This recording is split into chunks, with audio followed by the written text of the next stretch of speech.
what would mushrooms taste like if they were grown on used coffee grounds? Well, as a matter of fact, there are a couple of young venture capitalists who just graduated from UC Berkeley that are trying to do just that.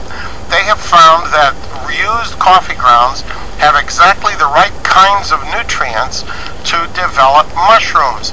Secondly, since these things have been essentially sterilized, first by roasting the beans and then by pouring water over them that's at least 150 degrees, they don't have to go to the expense or the trouble of sterilizing them.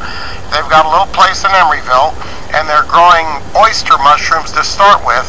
I tasted some just last night, and they're delicious. No, they don't taste a bit like coffee.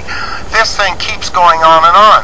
They then plan to make a chicken feed out of the grounds that are left over after the mushrooms are grown. This starts to sound a little bit complicated, but it turns out that the mycelia, which are sort of like the roots of the mushroom, develop so much nitrogen and other nutrients in these coffee grounds that they will be a really high source of nutrition that can be fed to chickens. So here we go with an attempt to take something that's been thrown away and make it into something really important. They call themselves BTTR Ventures, for Back to the Roots, and the first of their mushrooms will appear at the Whole Food stores this Friday. Narsai, KCBS.